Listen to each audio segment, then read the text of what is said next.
which are available out there. And in most cases, we cry and say we don't get opportunities.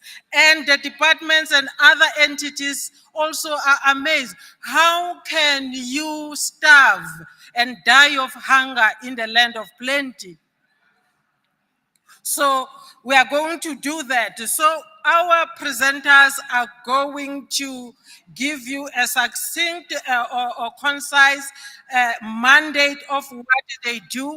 We're not taking you for granted, but it is quite important because of sometimes we blame others for things which they are not accountable or responsible for because of there is a misunderstanding. So there is a process which we call expectation management, so that you don't expect something. Angithi, when you have a general dealer, you used to buy meat not in the butcher, in the supermarket. But when they change and say, but our mandate, you are registered as a butchery, you won't fight with them, but last year we've been selling bread. So I've got 4 dynamic ladies here in front who are going to share with you their mandates of their organizations as well as the opportunities available. And later on, we will take few questions and they'll be able to respond. Let me start here. On my left, we've got Lihlohonolo Memeza.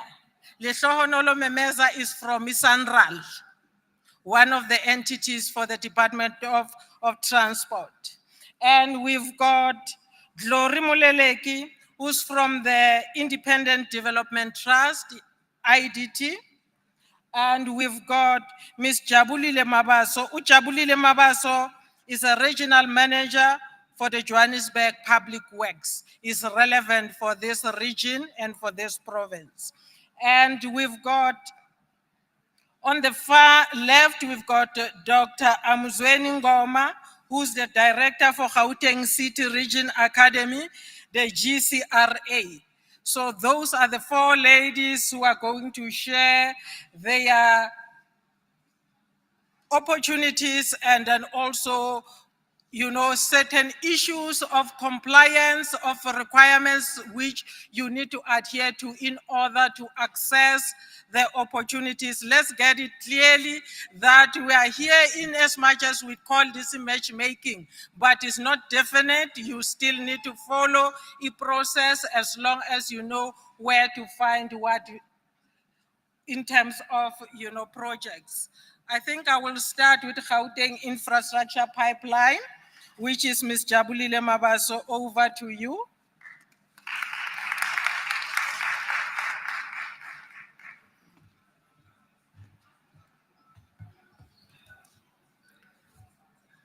Good afternoon, colleagues.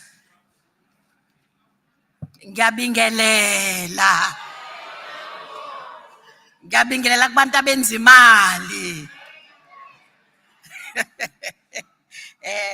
My name is Jabulile Mabaso.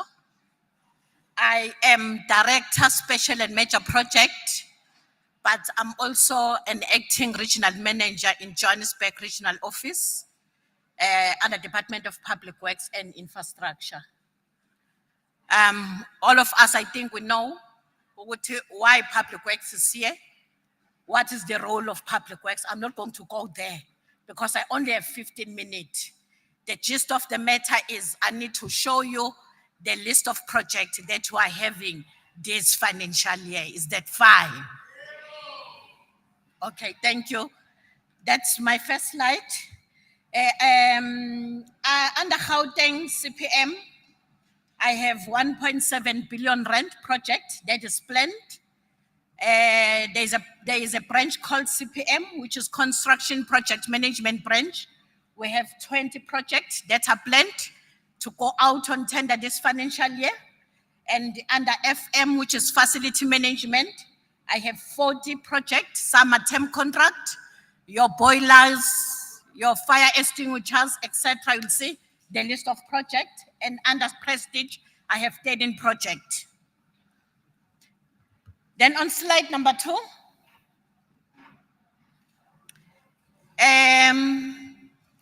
4 projects at my region, at Johannesburg Regional Office, which I have package of 3 generators, Boksburg Magistrate Court, Langlaagte, and Johannesburg Family Court. This project are not yet advertised. I'm ready to advertise.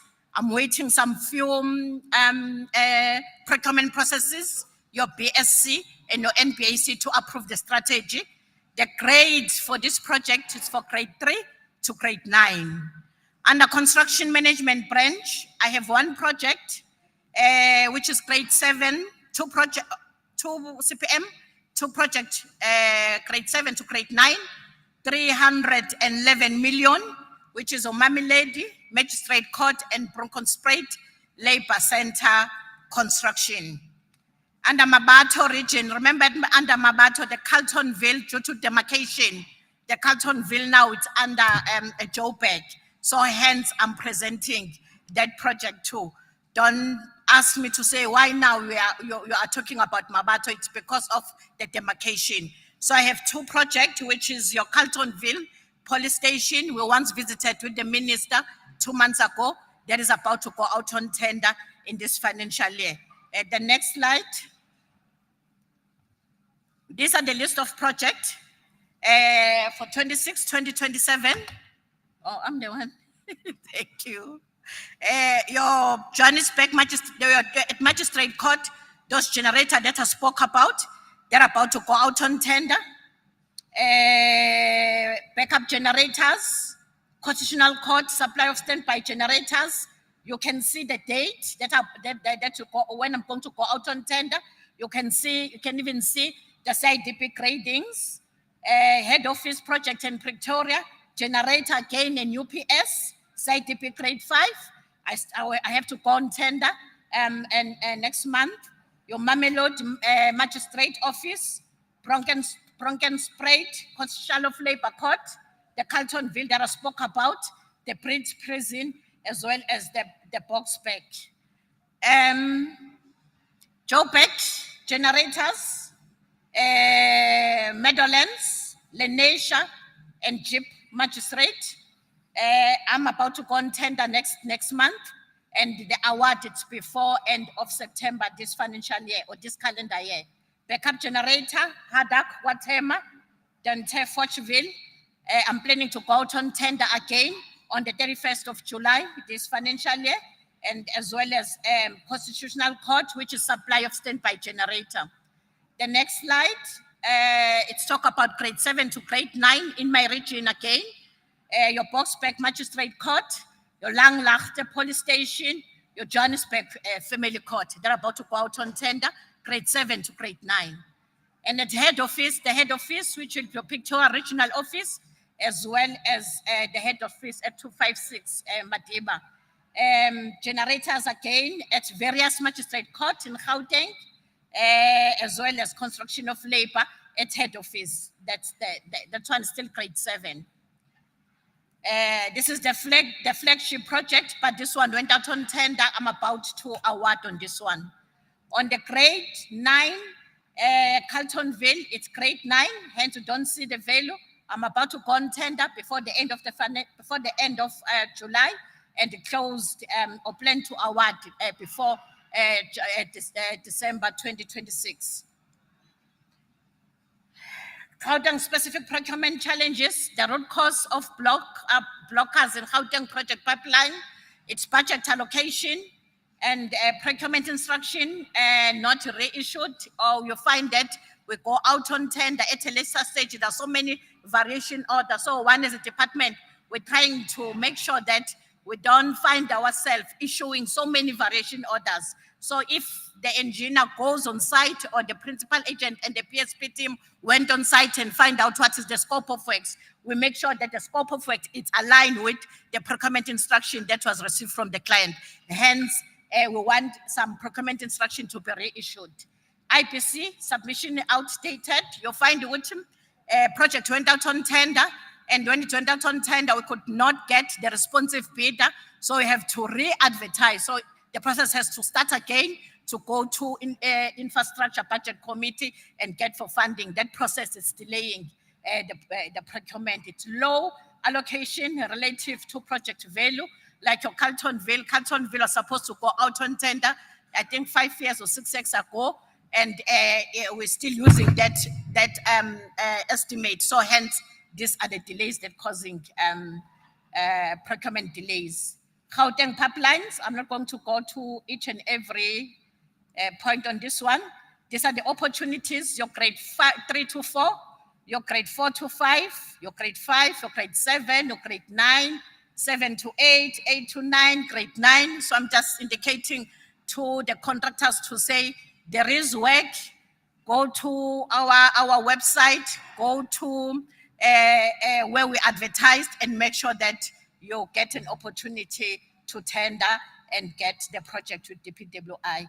These are the recommendation for Gauteng. I'm not going to go to the recommendation due to time, because the only thing was the list of projects.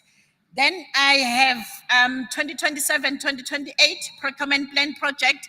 These are the list of projects per project. I'm not going to read all of them, but I wanted to show where it's indicating CIDP grading is not applicable. It shows that I'm going out on consultants if there is no CIDP grading. I'm advertising for PSP.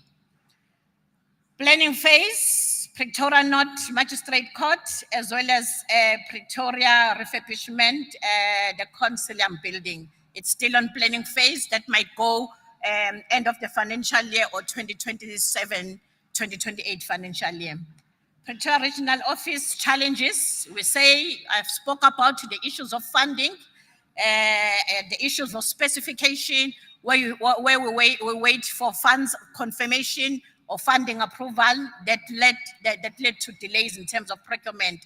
Delays in procurement processes, the sitting of BECs, the sittings of NBAC, you find good the quorum, we don't form the quorum, so then you're postponing for another days. Those are the delays that one is trying to make sure that you resolve them. The risk assessment report that are not concluded within the reasonable time frame, you find that the evaluation has been done. After evaluation, the QS has to take the document and check our contractor A or contractor B, is here risk? Is it a high risk or medium risk? The QS is the price of the recommended bidder in line with the gazetted price as per the price adjustment. You check all of those things. And 5 professional services post in the Pretoria Regional Office. It's just a human resource that need to look at as the department. Then on FM project, this slide I'm not going to dwell on, because on this one I'm at evaluation stage. There are no what we call opportunities on this one. But on this from number 8, where I indicated that specification, so which means we still need to go out on tender for term contract, your 5ME, I'm at specification stage. Anytime from now, I will go out on tender this financial year from number 8 to number 13. Then number 15 to number 19, I still need to go out on tender. Those are FM, those are the FM PMTE that you need to make sure that you check your advert, you check the bulletin, and make sure that you apply for this project. 26 to 27 and as well as 32, it's about to go out again. It's under FM again. The FM 33 to up to 37, it's FM that still need to go out on tender. Make sure that you go on the website and check this advert. We are advertising this calendar year and this financial year. These FM are on planning. This is on this one, Brian Tirone Estate and ministerial accommodation. You know the process on this one. You need to make sure that you are vetted for you, or security vetted for you to be appointed on this project. We will appoint you if you are responsive and you are recommended on this project, but you'll go through the process of security vetting, because you'll be working on the ministerial or principal's accommodations. Acquisition procedure, they spoke about. I'm not going to dwell on this one. We know the issues of CSD, We know the issues of quotation that are advertised through our DPWI website, as well as our national treasury tender portal and CIDB. So I'm not going to dwell on this slide. The challenges that I've noted here, they spoke about 30 days payment. That normally is our challenge as the department. We are trying to make sure that we're paying the contractors within 30 days, but you find that most of the cases, the contractors are not completing their banking details correctly, leading to delays the payment. You're submitting the payment in your office, you have a project with me, but the last time we paid you, it was a year ago. In the system, I cannot continue paying you because I paid you a year ago. You need to make sure that you update the banking details. Contractor not providing their valid and relevant experience as per tender document. Please make sure that you check these things. Contractor not submitting the substantive as per the PA4. You check the PA04, what is required, and you submit the information. Tenderers sending representative that could not relate to construction terminology at the briefing site, to miscommunication of a special condition set at the briefing. That we need to look at. You don't just send anyone to site to compulsory briefing meeting. Send a person that will understand, that will know the geographically of the site, so that when you price for the PNGs, you know what are you putting in the tender document because you've been to site. I'm not going to repeat what I've already alluded on this one. Contract empowerment, 1 up until grade 9, and that's the end of my presentation. Thank you so much.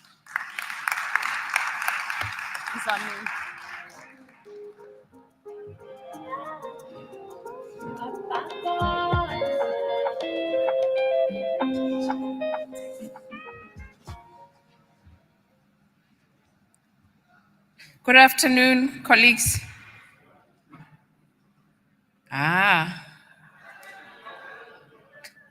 Maybe I shouldn't present. Dumela. I think, okay. They had a wrong presentation. My name is Litlhaonolo Memeza. I'm from SANRAL. I'm the Chief Corporate Affairs Officer. I'm responsible for a couple of portfolios. I'm responsible for strategy, planning and reporting, transformation and stakeholder relations, marketing and comms, and business development. So I will take you through opportunities at SANRAL. I'll give you updates about some of our initiatives on the transformation end. But I will start, we were asked to elaborate on our mandate as SANRAL. SANRAL is a state-owned entity. We report to the minister, who's our shareholder. We are responsible for the funding, the development, the managing, the rehabilitation, the maintenance of the proclaimed national road network. And without waste of any time, I'll go through the presentation, and I'm hoping it's moving. So I'll start with the transformation initiatives, moving to the SANRAL project pipeline and flagship projects. I will update you on our contractor development program. So the SANRAL transformation initiatives, and the list is not exhaustive, but we selected few that we would like to highlight. So all of you may be aware of our minimum 30% subcontracting. So for every construction project, for every work actually, including even on the consulting engineering space. So for every work that SANRAL advertises up to a certain value, there is a minimum of 30% subcontracting. In other projects, the main contractor go above the 30%. And this is targeting your CIDB level 1 to 4, 5 sometimes, and 6. So in the next 3 years, which is the MTF, the projected figure for subcontracting, if we just base it on the minimum 30%, as I indicated that some contractors subcontract more than that. So we're looking at, for the next 3 years, about 52 billion in that space. And then we have community development projects. So these are projects, some of them are linked or integrated with the main contractor, so, or main project. Some of them are standalone projects. So sometimes we even go outside of road construction and we have a community development project. So for the next 3 years, we have about 94. We encourage and we accept joint venture arrangements, and then we make sure that I know in the past, Sanral hasn't been good in making sure that this benefits, especially the lower grades when they partner with the higher grades. But going forward, we intending to manage that kind of relationship, but it's acceptable. Job opportunities. In every project that we're rolling out, there are job opportunities. We create jobs for the locals. On an annual basis, our target is about 15,000 job opportunities. We have CETA learnerships. We take students who have completed the theory part in the construction space.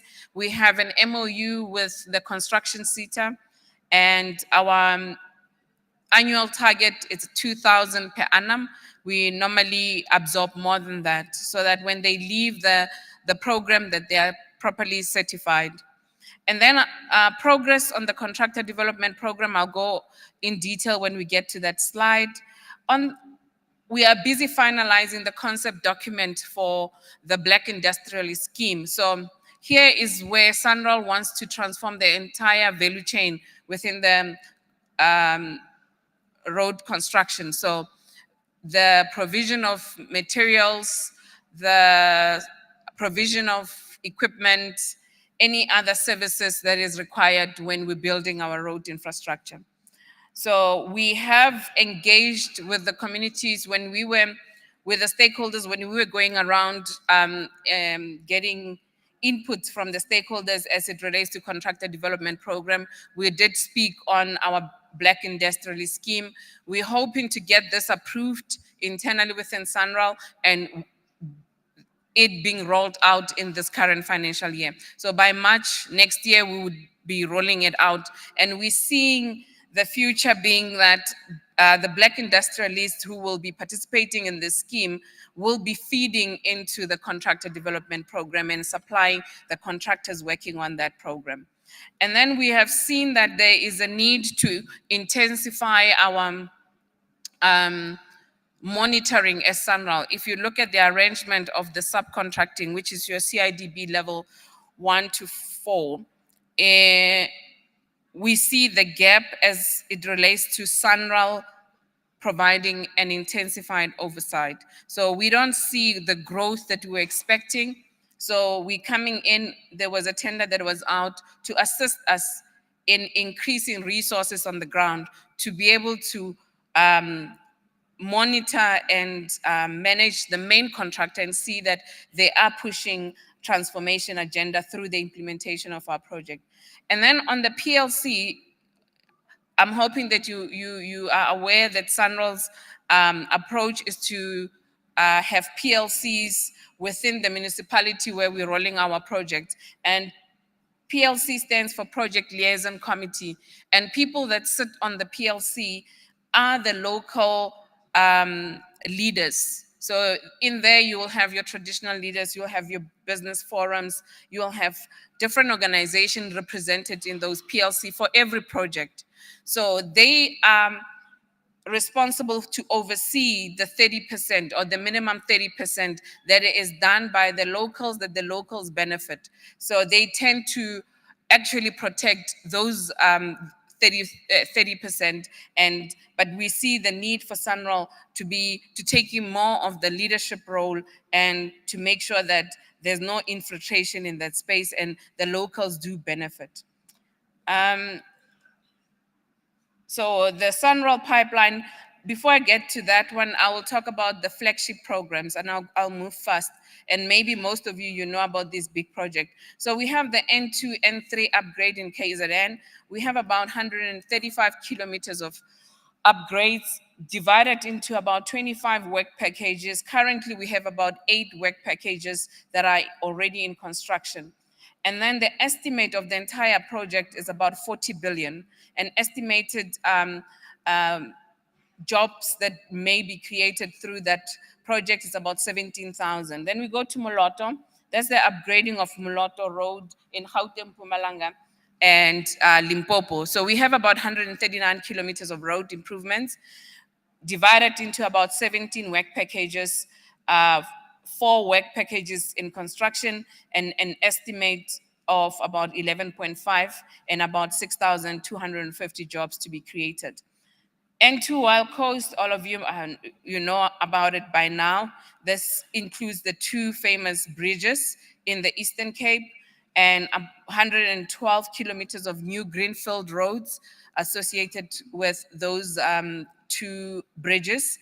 And we have about 9 work packages. 3 work packages are already in construction, and the estimate is about 23.5 billion and about 8,000 jobs to be created in that space. We have the recent one, which is the N2 MLO to Richards Bay. We have about 415 kilometers of upgrades. We know that that road is famous with trucks going to Richards Bay port. 415 kilometers of upgrades, 19 work packages, 3 work packages already in construction tender, and about 48 budget is about 48 billion and is estimated to create about 19,500 jobs. Finally, we have the N1 Bloemfontein to Winbeck. It's about 85 kilometers of upgrades, 4 work packages already in construction. Estimated budget is about 4.3 billion, and it's estimated to create about 6,000 jobs. This is to show the breakdown of SANRAL per province. SANRAL has moved from, we used to be regionally based. We used to have 4 regional offices, but now we have since opened offices in each and every province. And the reason was that we wanted to be closer to provincial offices, municipalities. We wanted to integrate, we wanted to plan better, we wanted to be closer to other roads authorities. So we have presence in all, if you go to our website, you'll be able to see the addresses. So we are present in all 9 provinces. And we currently sitting at, or our mandate is sitting at about 27,478 kilometers. And on the right, the map just shows you the traffic, the average daily traffic in different provinces. And you can see Joburg there dominating with the red and the pink, which means it's very congested. And you look at Cape Town as well. There's congestion in KZN a little bit, but others are manageable.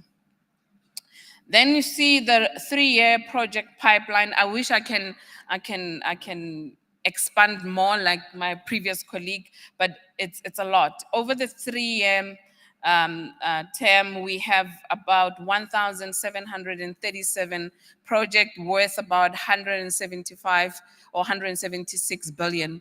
So that's the pipeline for SANRAL. So project type, obviously SANRAL's approach is more of a preventative maintenance. So we focus more on preventative maintenance, which includes routine road maintenance, periodic maintenance, and special maintenance. And then we have community development projects where we target your grade 1, 2, 3, and 4, strengthening, improvements, and new facilities. And then maybe I need to kind of unpack this slide shows you where the current financial year, which is 26-27, where the projects are. So this is the non-toll. SANRAL is funded, 90% of the funding comes from the fiscus. The rest, we go into the market to borrow on the toll portfolio. We get revenue from tolling. And we get some money from the concessionaires as well. So this shows how the different projects are distributed across the country. And you can be able to go to National Treasury, where our annual procurement plan is publicized, and you see the actual, it's a booklet, it's a lot. So I couldn't put it in a presentation. You wouldn't be, I would be here the whole day just to unpack each and every project, but this is the distribution across the country. And then lastly, is to give you an update on the contractor development program. We went around the country, okay, the journey, maybe I should go back. We started in 2024, putting together the concept documents in 2023, 2024, we went around, consulted nationwide. We went in all 9 provinces to get inputs from all of you. Some of you might have attended the consultation, and we used the input. They were very fruitful. They added more meat to our concept document. Our concept document was approved in 2025. We launched end of 2025 the contractor development program for SANRAL. And in January this year, the board approved about 100 projects to set aside, to take 100 projects from the bigger program to set them aside for the contractor development program.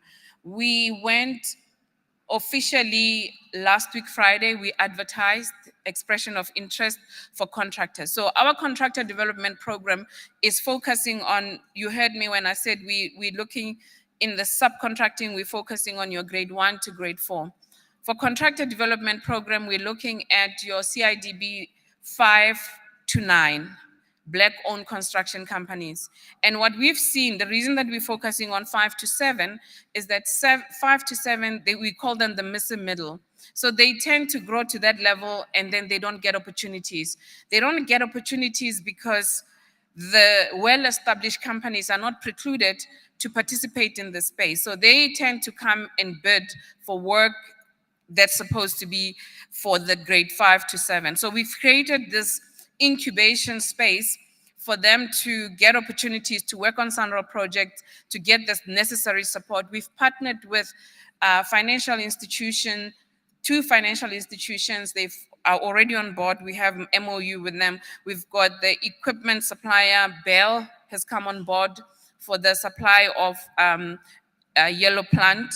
And since the launch and since the approval of the contract, and even during break, you get a lot of potential partners who want to come on board. So there's still more partners that will come. We're still in negotiations, but we're excited. We are nervous, but I think this will make big strides when it comes into transformation. Will actually accelerate transformation within the construction space. So we went out on the 12th of June for expression of interest to establish the panel. And we went out with about 26 projects already. So the rolling out, we want to phase it in, looking at our own resources internally so that we don't bite more than we can chew. So look out for them. They are on our website and all other platforms that we advertise our tenders. So the projects are worth about 4.5 billion, the ones which were advertised. And the first briefing session happened on the 23rd of June, and we were oversubscribed. And that tells us there's a lot of work that we still need to do. And we got approval for the second briefing session, which will happen on the 3rd of July. And the remainder will be advertised on the second quarter. And the training and mentorship to mentor the contractors on the contractor development program, it will go out in a week or 2. Thank you.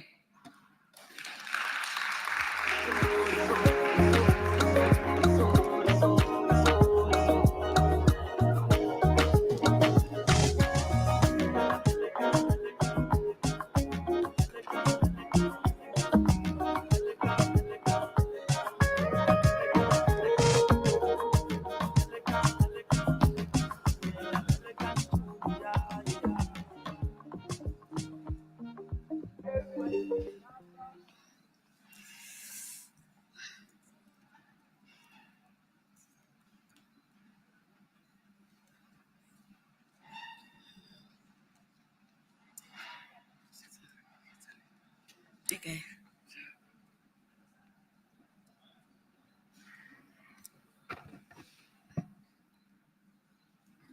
okay.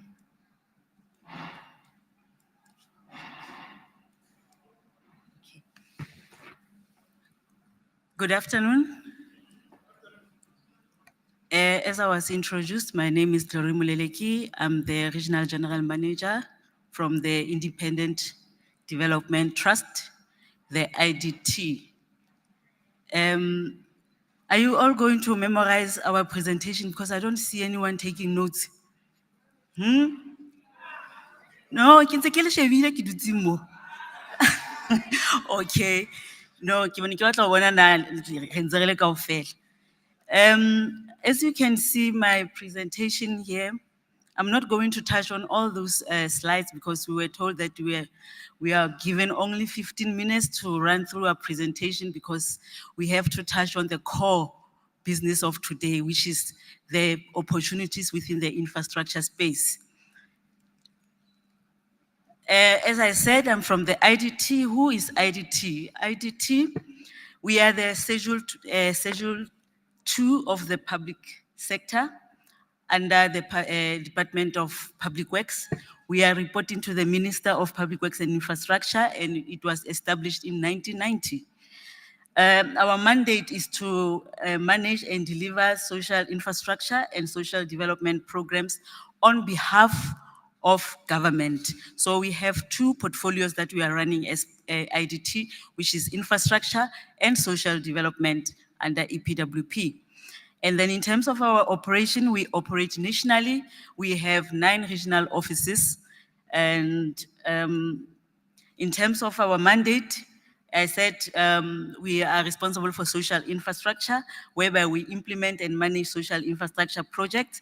And then under social development, we run the Expanded Public Works Program, the EPWP, which provides overall support on government EPWP and implements the non-sector state, NPO, non-sector state.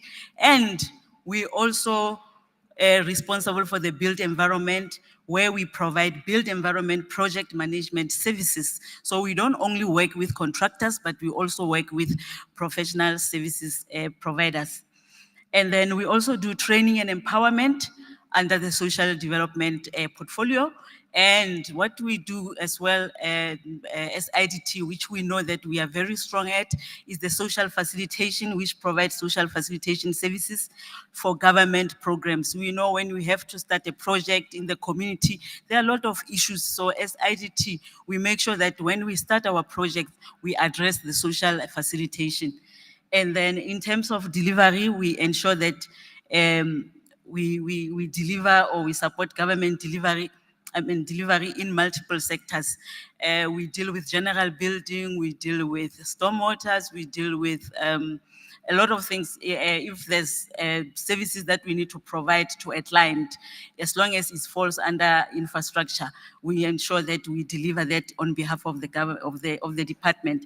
And in terms of how we do business, we operate on a management fee basis, ensuring that we comply with the PFMA. So as we are the implementing agent for the department or for government, we don't do it for free. We depend on management fee. That's what we use to run our offices.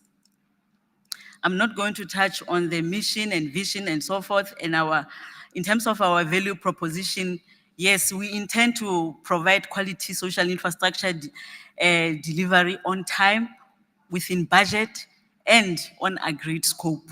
That's our value proposition. We want to be different from our competitors because there are other implementing agencies out there. It's not only IDT. We have the KURAs, we have the DBSAs, but we are not in competition because the infrastructure allocation for South Africa is so big.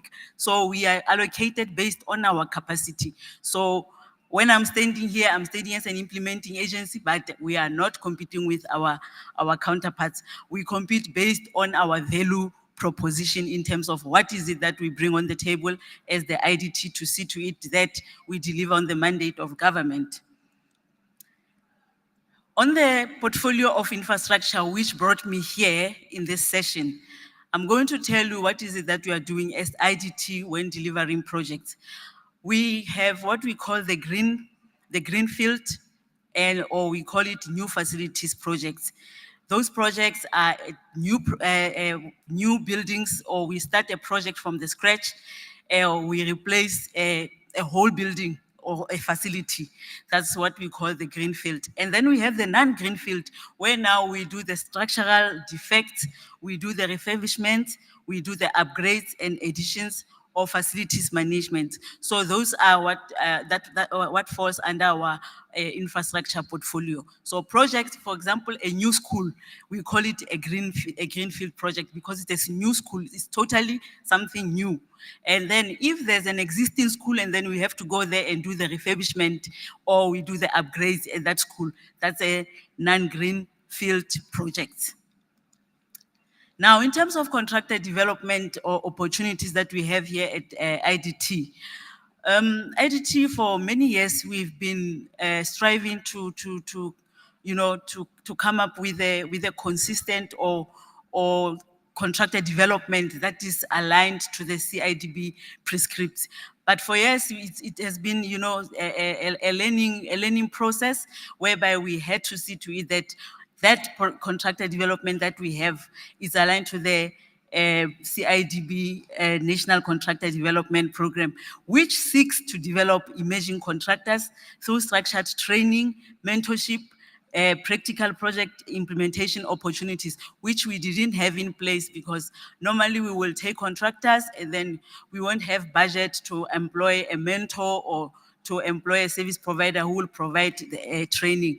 But moving forward as the IDT, we are looking into reviewing our policies to see to it that we capture all those elements that will make our program to be aligned to all the prescripts in terms of the CIDB. The model that we want to adopt as the IDT in implementing this contractor development is to ensure that we identify the correct contractors based on the project or the portfolio that we have.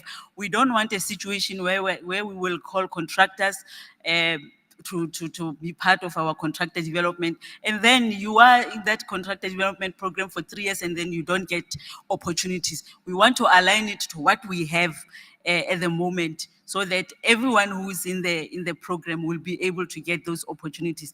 We want to assess contractors, and then we will do that in line with the prescripts of CIDB, whereby contractors have to be assessed through the APLs and so forth, through the training service providers that they have appointed to assist us with the assessment. And then once we have received the report in terms of your assessment, we will take you to training for 6 months, through the universities that they have appointed, and then we will appoint mentor who will be on site with the contractor.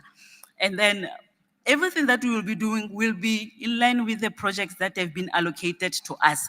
Remember, at IDT, we don't have project. We rely on clients to give us the portfolio. So each and every region will differ in terms of the portfolio that they have. I will show you in the next slides in terms of the different regions, how much do we get from our clients. And then we need to monitor that CDP and report to wherever we're supposed to report, whether to National Treasury or to the CIDB or to any other government institution or to Department of Public Works if we have to report. And those contractors, they need to graduate because they cannot be in the program forever. And then in terms of our beneficiaries, we're intending to recruit contractors who are on grade 2 to grade 5 based on the portfolio that we have currently. And then based on that portfolio, we'll be setting aside contractors, a budget of 1 million to 3.25 because we are targeting contractors from grade 2 to grade 5. And then we'll be targeting the priority groups in terms of Black-owned, women-owned, youth-owned, disabled, and local contractors. And the requirements obviously will be, you'll be required to be registered with CIDB, you should be active, you should be tax compliant, and you should come from your local municipality. And then currently, in terms of the program that we have advertised, there are some that we've already advertised and some that are still in progress.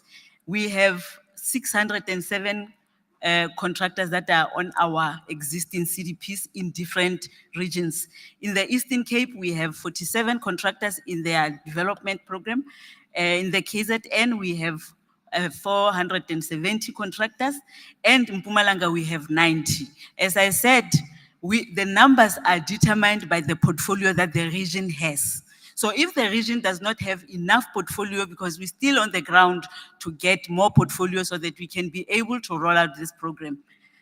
And then in the Free State, we are still going to advertise. In Gauteng, we are still going to advertise, just be on the lookout. In Limpopo, we are going to advertise. And in the Western Cape, we are still going to advertise. And you must remember the Constitution says, you know, all these opportunities belongs to everyone who stays in South Africa. So I didn't decide to come and give you a presentation and box you in Gauteng. I wanted you to have an open mind and see what is coming around the country. So my presentation is not only based in Gauteng. I want you to see that even in the Western Cape, in the Limpopo, in the Free State, you still have opportunities. And then we don't work alone in terms of implementing our CDPs. We are working with national and provincial public works or other infrastructure departments. We are not yet in the municipal space. We're only in the province and national space. We're working with the CIDB, we are working with the construction SETA and other SETAs, training providers, we are working with mentors, financial institutions, and PSPs, professional service providers. And then in terms of our success indicators, yes, every program you need to see whether you are going or you're coming. So in terms of our program that we want to implement, we want to see to it that we have the training and mentorship in place, we ring-fence projects in regions, and then we get a funding support. And also we have monitoring and evaluation in place. So in a nutshell, what I'm trying to say is that we don't work alone, but we want to work with other stakeholders, such as the financial support. And then this is the breakdown of our portfolio. Our portfolio nationally, we are sitting at more than 5 billion. And this project, you can see them, there are 173 projects nationally. And they are multi-year projects. Don't be fooled by those numbers. Those projects, they can run for 3 years. And as IDT, we are guided by the government framework, which is called the IDMS. IDMS is the Infrastructure Delivery Management System. It guides us in terms of how we plan for projects, how we budget, and how we execute projects, and how we maintain those projects after we have handed them over to the clients. So the project, in terms of the IDMS, most of the projects that we get from clients, we start from the scratch. So it means that some of the opportunities will be given to the professional service providers, the PSPs. The PSPs, they need to assist us with the planning, the design, and then after they go with the different stages. Then when we go to the stage of appointing a contractor, which is stage 5, that's when now we will go out on tender. That's when now, as contractors, you have to look out on the iTender platforms, on the tender bulletin, our adverts. We advertise our projects there. So all these projects that you see that are 173, they are from our current procurement plan. So these projects, they will be ongoing. Even next year, we will be putting them again in our procurement plans. And what you need to do is just to see that you visit the e-tender portal, the tender bulletin, so that you see when we get to the stage 5, then you will be able to see that, okay, the opportunities are open. We are reviving our website, whereby now you will be able to see projects that are progressing. You will see projects that are on planning when you go to our website, and then you will know that, okay, this project is on planning. Then it means that maybe after a couple of months, this project will be on stage 5, then they will be looking for a contractor. So that's how our pipeline looks like for this financial year. Over 500 billion with 173 projects. And in Gauteng, don't say you don't have project, because I can see it's 3. We had a lot of projects, but those projects that they are on a closeout phase. So we are now on the ground now negotiating with stakeholders or client infrastructure client departments, whereby now they will bring more portfolio to us. And then once we have the portfolio, we will be able to start the process of appointing the PSPs and the contractors. This is how I just extracted this from our tender document when we're looking for contractors to be part of our contractor development panel. This is the documents that we want from you. You can take a picture. I'm not going to read through that because you will see them on our tender documents. So I will end there because I had so much to share with you, but time is not on our side. But I think the presentations will be sent to everyone who attended this. And on that note, Chairperson, I thank you so much.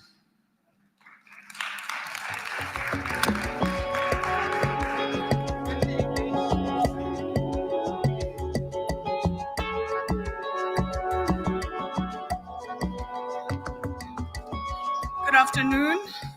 My name is Amuzweni Ngoma. I come from the Gauteng Office of the Premier, from an academy called the Gauteng City Region Academy. I am here to speak to you about something that is slightly different.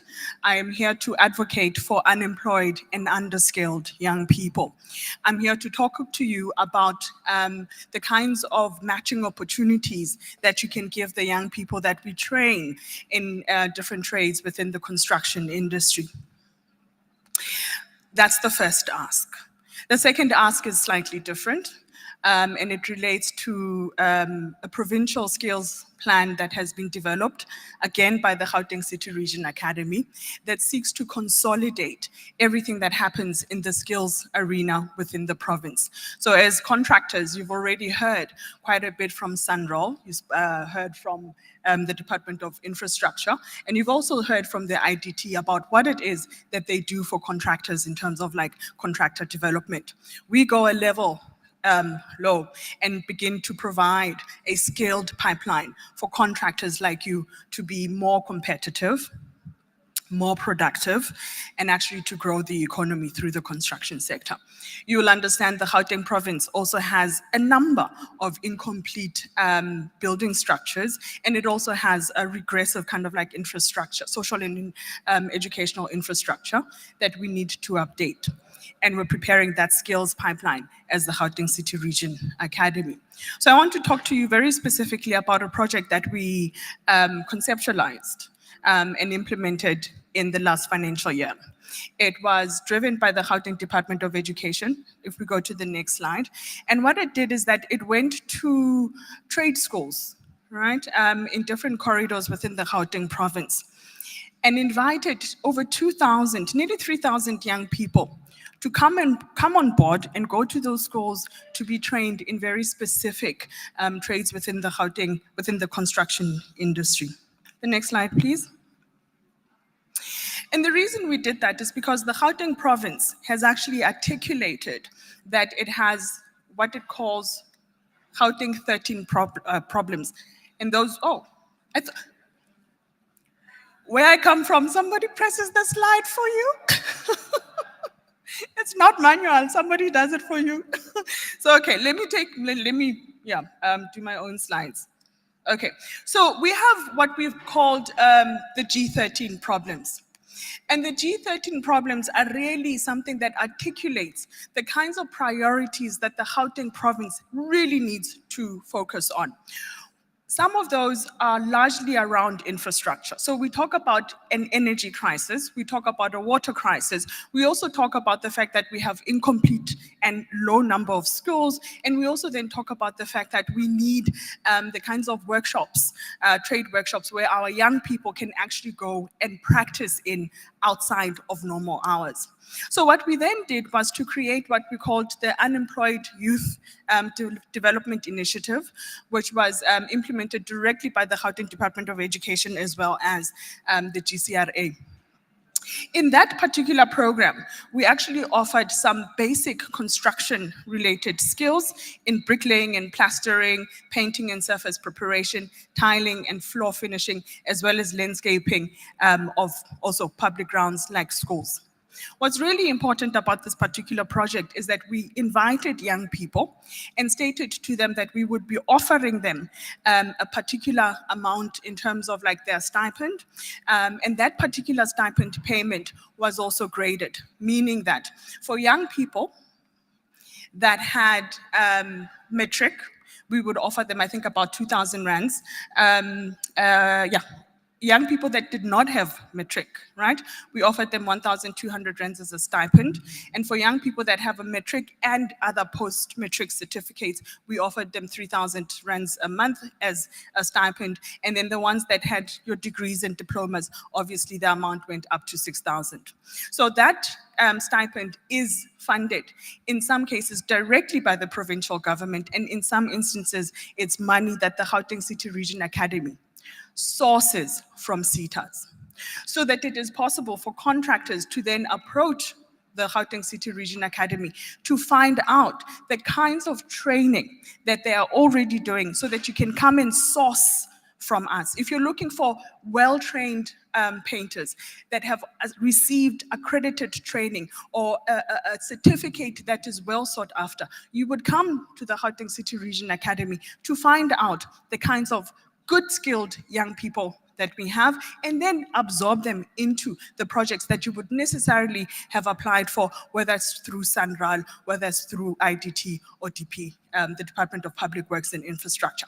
So that's how this thing kind of like links together. We're trying to provide you with the kind of skilled pipeline that allows you to provide quality and sustainable, a quality and sustainable kind of like built environment.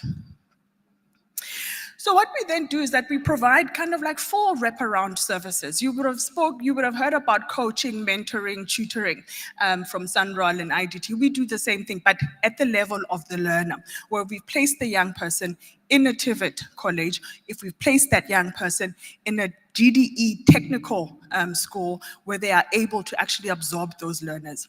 The learners we've had in this particular chapter have been very diligent and very disciplined. So the idea, some young people just hop around, go from one contractor to the next for stipends and better offerings. We actually had a very stable participation and very low dropout rate within this project because of the wall-to-wall kind of like support that we are provided for the young people. It started principally with recruiting the young people, the right young people, with the right kind of like appetite, that were geared and wanted to get the skills throughout the program so that they could get employment or entrepreneurial opportunities at the end. What's important to note about the Gauteng City Region Academy as well is that we also provide a bursary. The bursary stands at about 572 million rands per year. And what we do there is that we fund young people coming from no-fee paying schools that have performed very well academically, and we give them a full service bursary to go to any university of choice within the STEM fields. So those same young people are the young people that would then come out with bachelors of engineering, BScs, that come out with master's, and those are the young people that we're requesting today to have a relationship with contractors so that you would actually be able to absorb them. So with that, colleagues, that is the end of my presentation. What I do want to draw your attention to very quickly is the Gauteng Master Skills Plan that I alluded to right at the beginning of the program. You'll note as contractors that you've heard quite a bit of information, and I've seen a lot of people taking pictures. It's an information overload. But as contractors, what you need to do is also navigate the place so that you can identify where this opportunity, where the young people that have stipended training opportunities are sitting, GCRA, where the tenders coming in financial year, June, then you rush and go there. So what we're trying to do with the Gauteng Master Skills Plan, which is the provincial skills development plan, right, that governs everything that skills development happening in the province, is to make sure that we provide you with the kind of information that gives you a one-stop shop kind of like platform for you to access the different kind of information that's related to the construction sector. We want to get into a deepened relationship with contractors on account of the fact that construction has been identified as a labor absorbing sector. But we have to prove that it's a labor absorbing sector for all of the money that government is in fact investing in it. And so the proof of that is its ability to absorb young people that have just been newly trained in accredited and even in some other areas, non-accredited trades, because sometimes our curriculum is not moving fast enough, to get to the level where you get just in time kind of like training. So I'd like to invite you at this particular moment to have a serious relationship, or at least to come and find out what the Gauteng City Region Academy actually does and what it is attempting to do with the Gauteng Master Skills Plan 3.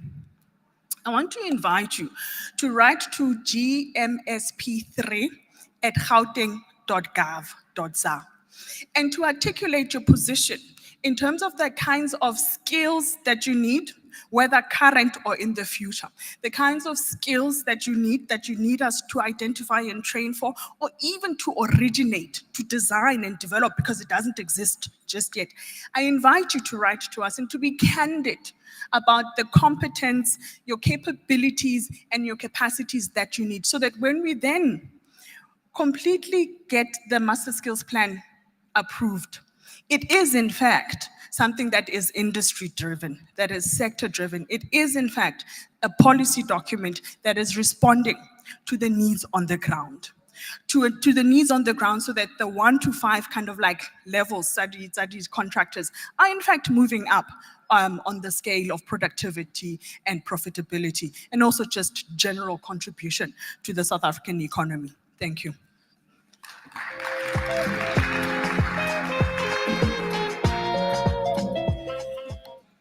Okay, thank you, Ms. Jabulile Mabaso from Johannesburg Public Works. Lehlohonolo Memeza.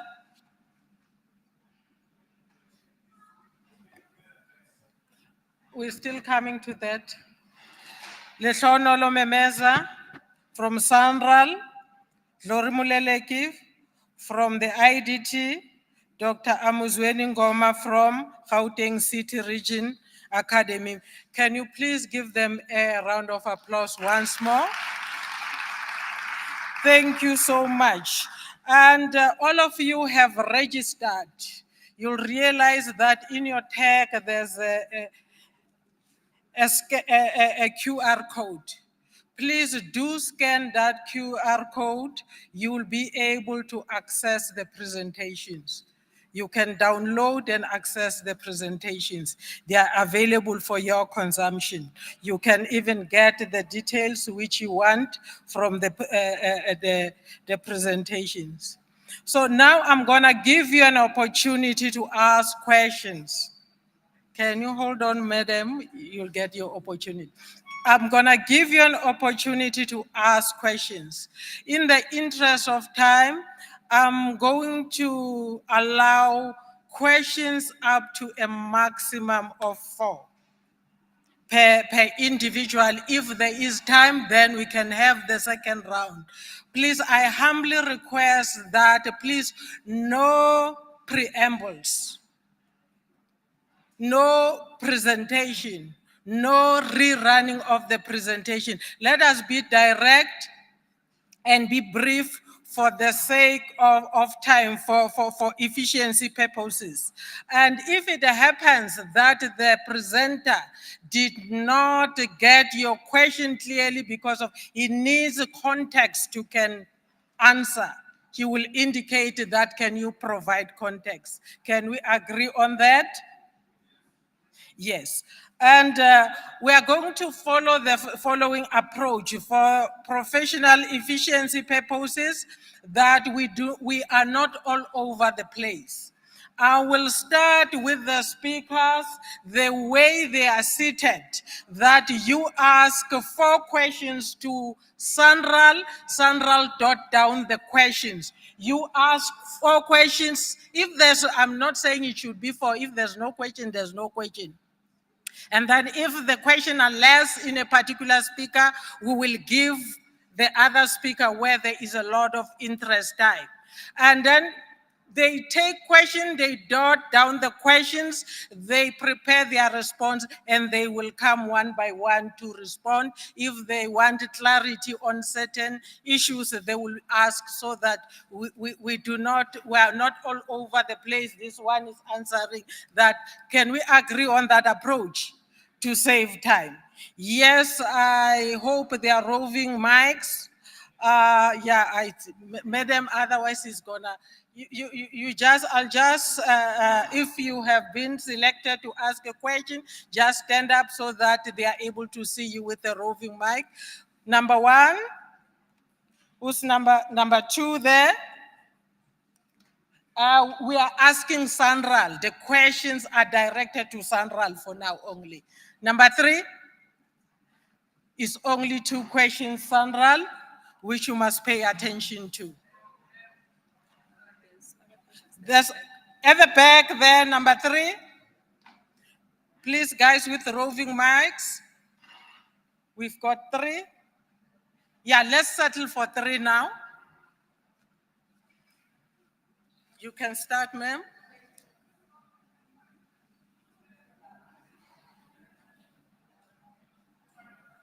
You ask your questions, you're gonna sit down, and then we will ask they're not gonna respond now. Is it not working? Can we assist her with the mic that is working properly?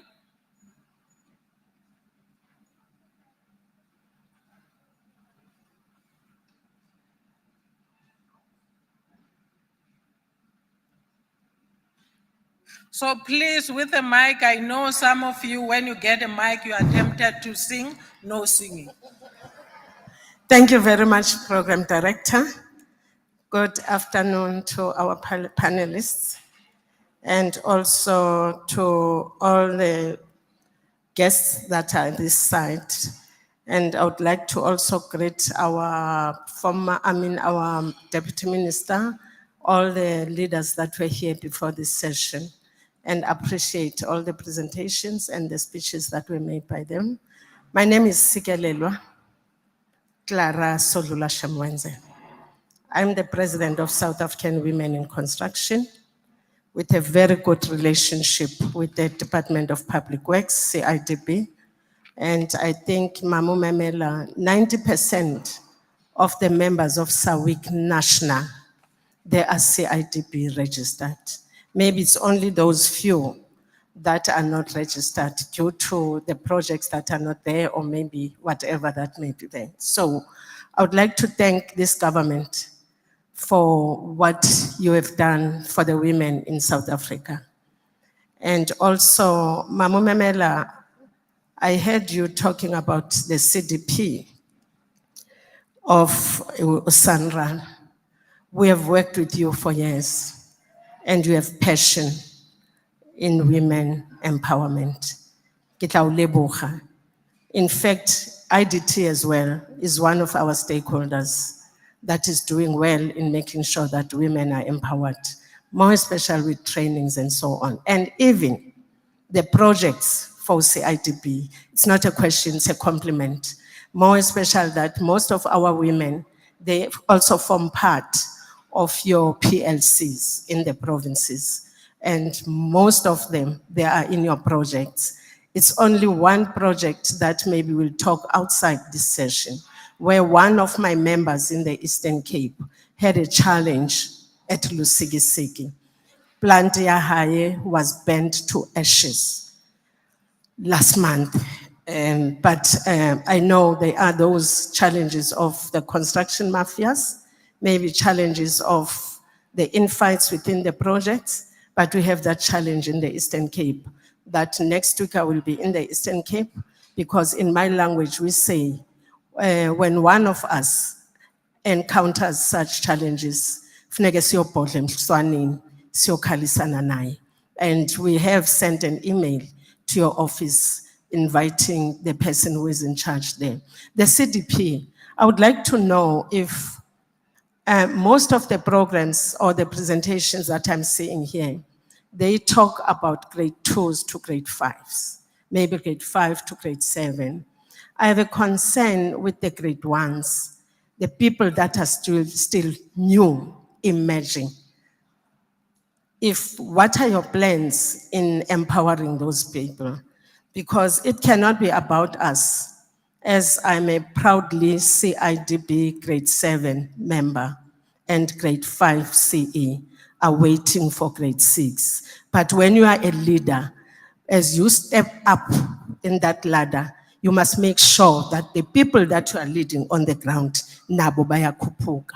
What are your plans in terms of making sure that both CIDP and IDT, because I've seen in your presentation, you speak about grade 2s and above, but I'm not sure about grade 1s. And I know that some of them, they know that I'm here.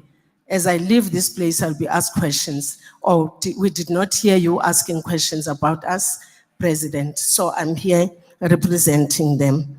And also, I saw in the presentation, there are provinces, IDT, that you have mentioned in terms of the CDP.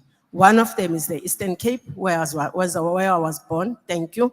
The second one is KZN, and the third one is Mpumalanga. Then you said you are still going to advertise for the Free State and Gauteng, Limpopo, and Western Cape. Can we check when are you going to do those advertisements estimately so that we members to be ready? And thirdly, you didn't mention Northwest and Western Cape. May I ask what are the reasons? Or maybe is there anything, or have you done with them, maybe previously, and so on? This incubator program that you mentioned, how long will it take? You know, as women or as business people or as contractors, because construction is not about us alone. You know, we have lots of bontate who are in this industry. And without them, we are nothing in the construction industry, if I may tell you the truth. Whilst we demand the 40%, not 30%, Mamu Memela. I heard you saying, Usanral, uthi 30. Hayi nisemva, ngoba kaloku kufuneka basinikwe u-40%. So what I want to check here is one, not SAWIC, but women that are in construction, women that are in business, libontate. We always come to these meetings. Thanks for telling us that the presentation is here. In so much that I sent him an email as I sat here. I said, please provide the presentation, and she did with immediate effect. Not knowing Hori Imo. So what I want to check, Hori. Last year we went to another launch of the incubator program that was announced the same as these ones. And it was advertised. After advertisement, members of the organization or other organizations or other women, they did submit their applications to that institution, because it's Department of Public Works, Human Settlements, and so on. But at a later stage, we received information that the new board members that were appointed after it has its own term. Then when they came in, then they did not now want to implement that one. They said it must start afresh. Then what happens to the people that are in South Africa that are emerging, that are looking for these projects, that are looking forward into getting the programs of the incubator program? Because after the incubator program, you need to give these people imisebenzi basebenze. But Sandra, intle into niyenzayo eSouth Africa. Thank you so much. Okay, thank you. I have allowed you because of you are representing a constituency. You are representing a multitude of women out there. But please, for others, let's be precise. Otherwise, you'll find that at the end, people are beginning to trickle out. We don't want to talk to empty chairs. Thank you so much, Chair. My name is Mohadi Melwa, CEO of BuildFix, a construction company. as well as Chairperson, South African Women in Construction for the Gauteng chapter. I would like to ask Sanral, please. I think you have an indication of the intervention that is required, and you mentioned it in your presentation for grade 2 up until grade 6. I want to raise concerns regarding the expression of interest briefing that was held on the 23rd. Can we please prepare, because I think you've seen the volumes that require intervention. As much as it is a virtual briefing, I want to propose, consider making it a hybrid as well, so that more people that are unable to access it virtually can also look at physical attendance. Thank you. Okay, thank you. Thank you so much. It was concise. Gentleman at the back. Good afternoon, everyone. My name is James. I'm from Business Forum around here in Everton. I have just a brief question, especially directed to Sandra. We've been provided with a training, if I recall, it was last year. If I recall correctly, the service provided was called Kecha, something like that. We went through a program, a very intensive program, and then most of the business people, they dedicate their lives